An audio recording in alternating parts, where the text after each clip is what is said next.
என் உயிரிலும் மேலான ஜோதிட ஆன்மீக பெருமக்கள் அனைவருக்கும் ராமநாதபுரத்திலிருந்து டாக்டர் ஆர் தனசேகரனின் அன்பான வணக்கங்கள். உலகெங்கும் இருந்து இந்த வள்ளிடி ஜோதிடம் யூடியூப்பை பார்த்து கொண்டிருக்கக்கூடிய என் இனிய தமிழ் நெஞ்சங்களே, உங்கள் அனைவருடைய இல்லங்களிலும் மகிழ்ச்சியும் சந்தோஷமும் பெருகட்டும், அன்பும் ஆனந்தமும் நிலைத்திருக்கட்டும். இந்த அற்புதமான தருணத்தில் உங்களோடு பயணிப்பதில் பெருமகிழ்ச்சி அடைகின்றேன். இப்போ நம்ம எந்த ராசி லக்கணத்தில் வேணாலும் பிறந்திருக்கட்டும், இங்கே ஒரு முக்கியமான பாயிண்டை பற்றி நம்ம பேச போகிறோம். என்ன அப்படின்னா, இது எல்லாருக்குமே தீராத பிரச்சனைகள். அப்படி என்னையா தீராத பிரச்சனை இந்த உலகத்தில் நடந்துருச்சு? ஒன்று ரெண்டா, எவ்வளவோ தீராத பிரச்சனைகள் நம்ம நடந்திருக்கு. இதை எங்கே போய் பார்க்க போகிறோம், எப்படி பண்ண போகிறோம், என்ன செஞ்சால் சரியாகும் யோசிச்சுட்டே இருக்கோம்ல. ரொம்ப ரொம்ப முக்கியமான விஷயம் நீங்கள் பார்த்தீங்கன்னா, உறவுகள் அப்படிங்கிற ஒரு விஷயம் பெரிய போராட்டமாக இருக்குது சார். வாழ்க்கையில் ஒருத்தரும் சொல்லக்கூடிய வார்த்தை, சார் நல்லா தான் சார் இருந்தோம், திடீர்னு எங்கள் மாமா பேச மாட்டேங்கிறாரு, திடீர்னு எங்கள் சித்தப்பா பேச மாட்டேங்கிறாரு, எங்கள் அக்கா நல்லா தான் இருந்தது இப்போ பேசலை, எங்கள் மாமா நல்லா தான் இருந்தார் பேசலை. என்ன தான் பிரச்சனைனே தெரியல சார். வாழ்க்கையில் எதை சொல்கிறது எதை சொல்லக்கூடாதுன்னு தெரியல. ஏன் தான் இவங்கெல்லாம் இந்த மாதிரி பகையாகிறாங்கன்னு தெரியல சார். ஒன்றும் புரியலை, ஏதாவது அதுக்கான சொல்யூஷன் இருந்தால் சொல்லுங்கள் அப்படின்னு ஒவ்வொருத்தரும் கேட்கக்கூடிய வார்த்தைகள் நம்மகிட்ட பலமாக இருக்குது. இந்த சொந்தம் உறவுகளுக்குள்ள எந்த நேரத்தில் எப்படி பகை வருது? நல்லா இருந்த உறவுகள் பகையாக போனால் ரொம்ப வருத்தமாக இருக்குது.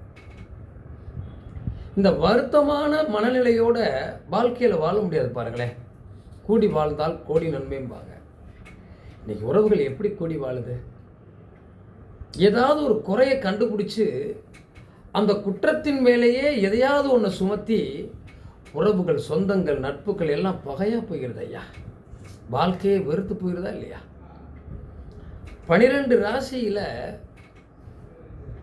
ஏதாவது ஒரு ராசி நட்சத்திரத்தில் நம்ம பிறந்திருப்போம். ஆனாலும் இந்த பகை என்பது ஏன் வருது? சில பேருக்கு பகையே இல்லாமல் கடைசி வரைக்கும் ஒத்துமையாக இருக்காங்க. சில பேருக்கு பகை இருந்துக்கிட்டே இருக்கு. என்னுடைய தங்கச்சியும் நானும் பிறந்ததுலேருந்து அவ்வளவு சந்தோஷமாக இருப்போம். இப்போ முழுசாக பகையாக போச்சுங்கய்யா. நான் அவளுக்கு பேசுகிறதே இல்லை. ஆனால் அவள் தனியாக நினச்சி அழுவான்னு நினைக்கிறேன், தெரியல. ஆனால் தினம் நினச்சி நான் அழுகிறேன்.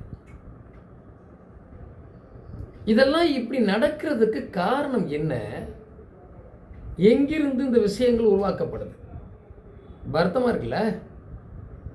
ஒரு மனிதனுக்கு பிரச்சனை என்ற ஒரு விஷயம் தலையெடுப்பது நம் ஜாதக ரீதியாக நம்ம பார்த்தோம் அப்படின்னா,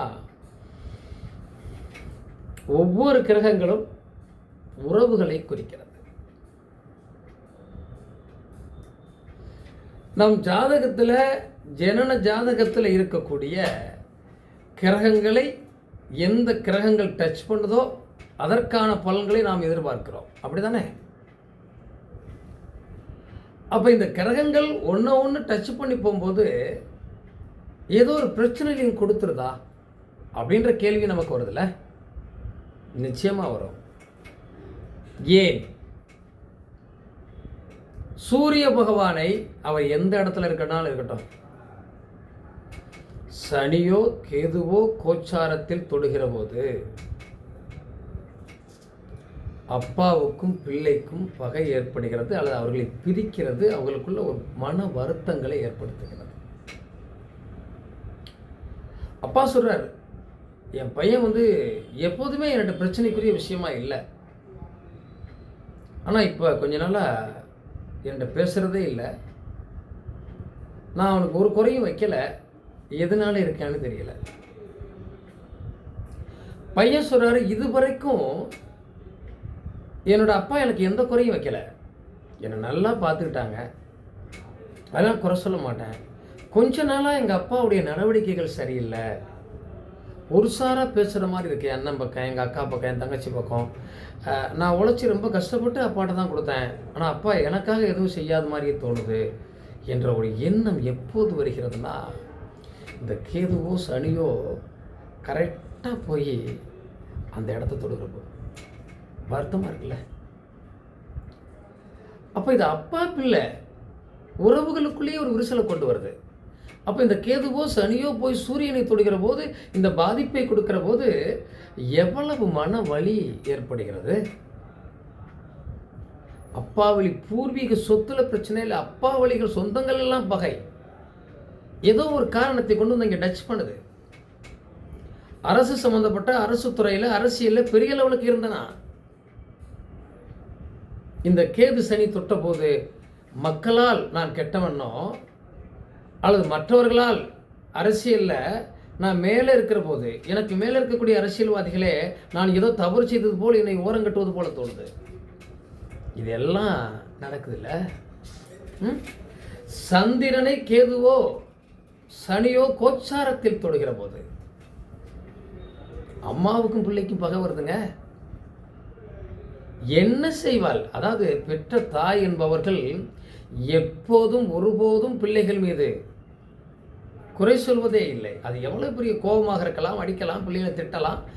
ஆனால் தன்னுடைய அப்பாட்ட, தன்னுடைய கணவன்கிட்ட இருந்து என்ன வேணாலும் வாங்கி பிள்ளைகளுக்கு கொடுப்பதற்காக தயாராக இருக்கக்கூடிய ஒரு ஜீவன்னா அம்மா தான். அப்போ இந்த சந்திரனை கேது போய் தொடுகிற போதோ, சனி போய் தொடுகிற போதோ, சந்திர திசை கேது புத்தி வருகிறதோ, கேது திசை சனி புத்தி வருகிறதோ, சந்திர திசை கேது புத்தியோ சந்திர திசை சனி புத்தியோ வருகிற போது தாயையும் பிள்ளையும் பிரிக்கக்கூடிய வாய்ப்பை ஏற்படுத்துகிறது. தாய் சார்ந்த விஷயம், மனம் சார்ந்த விஷயத்தில் பிரச்சனை வருது. அம்மாவளி உறவுகளுக்குள்ள ஏதோ ஒரு வார்த்தையை சொன்னதாக சொல்லி அங்கே பிரச்சனை கொண்டு வந்துருது. இங்கே குருவை போய் தொடுகிற போது இதுவரை நாம் யாரை குருவாக நேசித்தோமோ, இவர்கள் இல்லை என்றால் நாம் இல்லை என நினைத்தோமோ, அவர்கள் எல்லாம், அந்த குருமார்கள் எல்லாம் நம்மை ஏதோ தவறு செய்தது போல, நமக்கு வழிகாட்டியவர்கள் எல்லாம் நம்மை விட்டு பிரிவது போல தோன்றுகிறது. தெய்வம் கூட நம் மீது அன்பு காட்டவில்லை. குழந்தைகள் எல்லாம் அப்பா நீங்க செய்யறதெல்லாம் தப்புன்னு சொல்லுதே. குருவை கேதுவோ சனியோ கோச்சாரத்தில் டச் பண்ணும்போது எவ்வளவோ காரகத்துவங்கள் பாதிக்கப்படுது. ராகுவை கேது போய் தொடுகிற போது பிரம்மாண்டமாக வாழ வேண்டும் என்று கோட்டை கட்டி வைத்திருந்த கோட்டையெல்லாம் இனி ஒத்து வராதுன்னு விட்டு போக சொல்லுதே. மானுஷ சக்திகள் எல்லாம் நம்மை கைவிட்டு விட்டது. தாத்தா பாட்டிகள் எல்லாம் நம்ம மீது பாசமா இருந்தவங்கெல்லாம் நம்ம மேல ஏதோ ஒரு விரக்தி அடைகிறாங்களே. என்னடா வாழ்க்கை இது?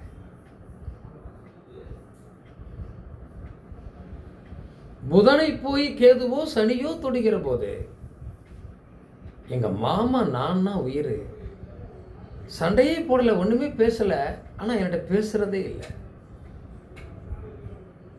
என்னடா வாழ்க்கை இது? மாமானா எனக்கு உயிர், நான்னா எங்க மாமாவுக்கு உயிர். எப்பாவது ஒரு 2 வார்த்தை கூட பேசாம எங்க மாமா இருந்ததில்லை. இப்ப கொஞ்ச நாள பேசுறது இல்லை. நான் விளையாட்டா ஏதோ சொன்னதை தப்பா எடுத்துக்கிட்டாரோ, வேற யாராவது அவர்கிட்ட போய் தவறாக சொல்லியிருப்பாங்களோ, ஏதோ ஒரு பிரச்சனை எனக்கு மாமாவுக்கு விரிசலை ஏற்படுத்திடுச்ச. தாய் வழி தாய் மாமன் உறவுகள்லே பிரச்சனை வந்துருச்ச. நான் அப்படி என்ன பண்ணியிருப்பேன்? புதனை கேதுவோ சனியோ தொடுகிற போது, சுக்கிரனை கேதுவோ சனியோ தொடுகிற போது வீடு சம்பந்தப்பட்ட உடன் பிறந்த சகோதரிகள் சம்பந்தப்பட்ட இடத்துல பிரச்சனை வருது. மனைவி நீ அக்கா தங்கச்சி பேசத்தான் கேட்குற, அக்கா தங்கைகள் நீ பொண்டாட்டி பேச்சத்தான் கேட்குற. பிரச்சனை விஸ்வரூபம் எடுக்குது. சுக்கிரனை சனி தொடுகிற போது பணம் வரும்பாங்க. அது ஒரு வகையில் பணத்தால் பிரச்சனையும் சில பேருக்கு வரும். கேதுவோட சேர்ந்துருச்சுன்னா கடனும் வரும். ஆக இந்த சனி கேதுவோட இணைந்து போய் தொட்டா இன்னும் பிரச்சனை பலமா இருக்கும்.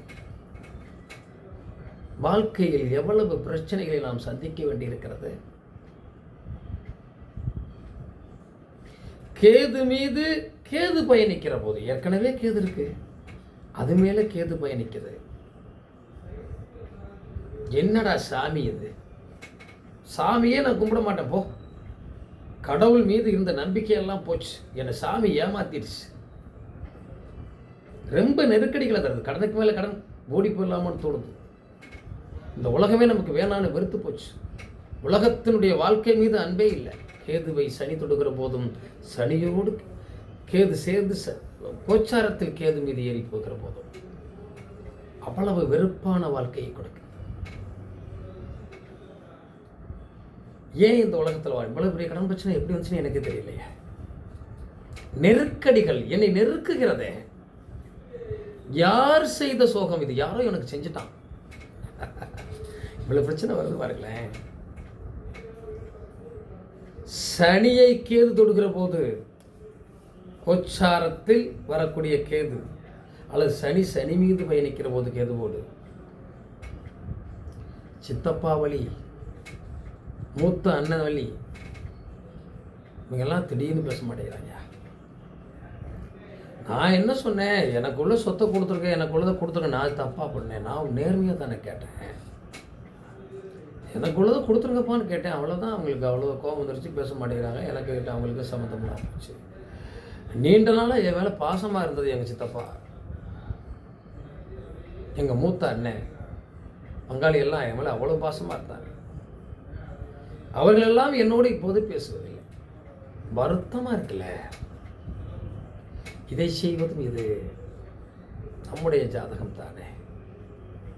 வாழ்க்கை எப்படி போகிறது பாருங்க. செவ்வாய் மீது கோச்சார கேது போகிற போது, செவ்வாயை கோச்சார சனி சேர்ந்து தொடுகிற போது, உடன் பிறந்த சகோதர சகோதரிகள்லாம் என்னோட பகையாகிட்டாங்க இல்லையா? நான் என்னையா பண்ணேன்? ஒண்ணுமே பண்ணலையே, நல்லா தானே இருந்தோம். அண்ணன் தம்பி உறவு, அக்கா தங்கி உறவு ரொம்பவே பாசமா இருந்ததே. யார் கண்ணு போட்டுச்சோ என்னோட தெரியல, இப்ப பேசுறதே இல்லை, விரிசல் ஆகி போச்சு. யாரோ நான் என்னமோ சொன்னேன்னு அவங்க சொல்றாங்க, அவங்க என்னமோ சொன்னாங்கன்னு நான் சொல்றேன். இப்படி ஒரு பிரச்சனை வந்து ஆளுக்கு ஒரு பக்கம் அபாரபாரா போயிட்டோம். வாழ்க்கையே கேள்விக்குறியாயிருச்சு ஐயா. இப்படியும் ஒரு நிலைப்பாடு ஏற்படுகிறது. ஆக மொத்தத்தில் இந்த கேது யாரோடு இணைகிறதோ அங்கே பிரச்சனை தன்னாலே வந்துடுதுல்ல. கோச்சாரத்தில் போய் கேது சட்ட பிரச்சனை, சொத்து பிரச்சனை, செவ்வாயை போய் தொட்டுச்சுன்னா கேது கோர்ட்டுக்கு போகாதுன்னா கோர்ட்டுக்கு போயிடலாம். இடத்துல பிரச்சனை வந்துடுது, நிலத்தில் பிரச்சனை. எவனோ ஒருத்தர் நம்ம வாங்கிட்டு எடுத்தால் இது நான் முன்னாடியே வாங்கிக்கின்னு வரலாம். எல்லாவற்றையும் கொடுக்கக்கூடிய அமைப்பை இந்த கேது என்பது தான் கடைசியாக 9 கிரகங்களிலும் வலுவான கிரகமாக இருக்கிறது.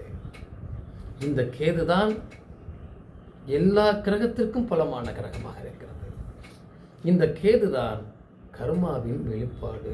சித்திரகுப்தன் சொல்லுவான். சித்திரகுப்தனா யாரு? சித்திரகுப்தனா யாரு? யமதர்மனுக்கு கணக்கு பிள்ளை. உன்னுடைய கர்மா என்ன என்பதை தீர்மானிப்பவர். அப்பா டச் பண்ணிட்டே போறாரு. இப்போ நீ பண்ணதுக்கு இந்த தண்டனை, உனக்கு இப்போ நீ பண்ணதுக்கு இந்த தண்டனை, இப்போ வாடி மாப்பிள்ள, இப்போ உனக்கு உன் மனைவி சம்மந்தப்பட்ட பிரச்சனையை தர்றேன், இப்போ உன் அண்ணன் தம்பி சம்மந்தப்பட்ட பிரச்சனையை தர்றேன், இப்போ உங்கள் அப்பாவுக்கு உனக்கு பிரச்சனையை தர்றேன், இப்போ உங்கள் அம்மாவுக்கு உனக்கும் பிரச்சனையை தர்றேன், இப்போ உனக்கும் அவங்க மாமாவுக்கும் பிரச்சனையை தர்றேன். ஏன்? உன்னுடைய கர்மா அப்படி, இதெல்லாம் நீ அனுபவி. அந்த வேலையை தான் நான் செய்து கொண்டிருக்கேன். இதைத்தானே கேது தீர்மானிக்கிறார். சார் சில பேருக்கு அப்படி வர்றது இல்லையா சார்? அண்ணன் தம்பி சின்ன சின்ன பிரச்சனை வந்து அப்படி நைஸ் பண்ணி போயிடுறாங்களே. யார் அவர்கள்? இது வரைக்கும் நல்லாவே இருக்காங்க. அண்ணன் தம்பி, அக்கா தங்கச்சி ஒற்றுமையாக இருக்காங்க. பிரச்சனை பெரிதாக வருவதில்லை. அவர்களுக்கு இந்த கேது எந்த இடத்துல போய் தொட்டாலும் அங்கே குருவோடு இணைந்திருக்கிறதா, குரு பார்வையில் இருக்கிறதா, அவர்களுக்கு பிரச்சனை வரும். ஆனால் பெரிதாக வராது, சமாளித்து விடுவார்கள். அந்த பிரச்சனை அவர்களுக்கு ஒரு பெரிய பாதிப்பையோ பிரிவையோ வருத்தங்களையோ தருவதில்லை. நண்பர்களே, நன்றி. மீண்டும் ஒரு வீடியோவோடு சந்திப்போம். வாழ்க்கை வளமுடன். கண்டிப்பாக அதை பார்த்துட்டு இருக்கவங்க லைக் பண்ணுங்கள், கமெண்ட் பண்ணுங்கள், ஷேர் பண்ணுங்கள். சப்ஸ்கிரைப் பண்ணாதவங்க பண்ணிடுங்க. இந்த ஸ்க்ரீனில் வர நம்பருக்கு ஜாதகம் பார்க்கணும் விரும்புகிறவங்க தொடர்பு கொள்ளலாம். வாழ்த்துக்கள். வாழ்க்கை வளமுடன். நன்றி. மீண்டும் ஒரு வீடியோவோடு சந்திப்போம்.